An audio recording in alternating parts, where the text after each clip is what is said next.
Sir, जो अभी हमारे अदारों की तकसीम है ना, ये दाखिली खल्फशार, ये जो 5th जनरेशन हमने अपने अंदर खुद चलाई है, इसमें तो एक फ़ौज और सिविल सोसाइटी के दरमियान फासला पैदा करने की कोशिश की, लेकिन एक और अदारा है जुडिशरी, उसका और हमारी एग्जेक्टिव का और सोसाइटी के दरमियान जो फासला हुआ है वो जितना डिस्ट्रक्टिव है, शायद उसको हमने अंडरस्टैंड ही नहीं किया। आप भी जुडिशरी को गालियाँ निकालते हैं, बाकी सियासी जमातें भी जिसके खिलाफ फैसला आ जाता है जुडिशरी को गालियाँ निकालते हैं। जुडिशरी के कुछ लोगों की टेपें मंजरे आम पर आ गई हैं। पसंदीदा जज हैं, कुछ आपके पसंदीदा हैं, कुछ बाकियों के पसंदीदा। असल में नदीम साहब, जब ये गेम खेली जाती है ना, एक चीज़ है इसे कहते हैं गेम थ्योरी। और गेम थ्योरी में ये होता है कि आप हर प्लेयर की जो एम्बिशन और फियर को प्रोफाइल करते हैं।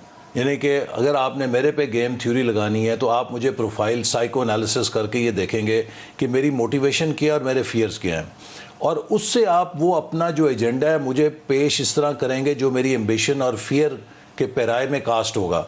तो लिहाजा मैं उसको नदीम मलिक का एजेंडा नहीं देखूंगा, अपना एजेंडा समझ कर उसके पीछे भागना शुरू कर दूंगा। ये सारे लोग जो हमारे आज प्लेयर्स, चाहे वो जुडिशरी में हैं, चाहे वो जहाँ पर भी हैं, एक ख़ास अंदाज में एक्ट कर रहे हैं। इन सब पर वो गेम थ्योरी अप्लाई हो रही है कि आपने ये रोल कास्ट करना है, इसमें आपका अपना सुप्रीम कोर्ट के जजेस जो थे वो उसका हिस्सा बने। इस वक्त तो जो देखिए सूरत हाल है, हमारी जो सुप्रीम कोर्ट है वो अपने आप को कंट्रोवर्सी का हिस्सा बनाने में किसी और से ज़्यादा खुद हिस्सा ले रही है। एक को मैं आपको मिसाल देता हूँ। देखिए, जितने मुतनाज़ा मसाइल थे उन सब के लिए सबका इत्तफाक था कि चीफ़ जस्टिस साहब फुल कोर्ट बना दें, कि फुल कोर्ट आप बना दें, उस पर जो फ़ैसला होगा वो सबके लिए काबिल कबूल होगा। अब आप ये देखिए कि अपने ज़ाती सवाबदीदी इख्तियारात को बचाने के लिए, अपने ऊपर जिस चीज़ की ज़ाती ज़द पहुँचती है उसको बचाने के लिए, जब आप हैंड पिक बेंचेस बनाएंगे, आप बेंचेस की इंजीनियरिंग करेंगे, तो उसका रद्द-ए-अमल क्या होगा? आप पर तनकीद होगी, आप ज़्यादा मुतनाज़े होंगे। सर, आपका जो निशाना है इस वक्त, एक जस्टिस एजाजुल हसन है जो मॉनिटरिंग जज थे पनामा केस के अंदर, वो बहुत सारे बेंचेस का हिस्सा चीफ जस्टिस ने बनाए।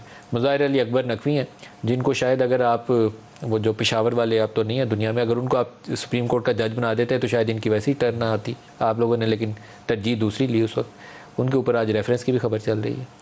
तीसरे चीफ जस्टिस खुद है। तो आपका निशाना तो बड़ा क्लियर है। आपने तीन, देखिए, हमने निशाना नहीं बनाया, ये जज हजरात खुद निशाना बने हैं। 2017 से जितने भी पॉलिटिकली मोटिवेटेड फैसले हैं या पॉलिटिकली जिनका मुस्लिम लीग नून पे एडवर्स इम्पैक्ट है और पीटीआई उसकी बेनिफिशरी है, वो जितने फैसले हैं उसमें वो रीमा उमर साहबा ने बड़ी अच्छी तहकीक पेश की कि मखसूस 3-4 जजेज़ हैं जो आपको हर बेंच का हिस्सा नज़र आ रहे हैं।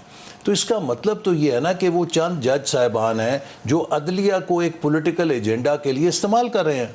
तो क्या इससे अदलिया मजबूत होगी? क्या इस पर अदलिया का एतमाद ज़्यादा बढ़ेगा? इसीलिए हमने बार बार कहा कि देखिए, आप अपने वकार का सवाल नहीं है, एक पूरे इदारे का सवाल है।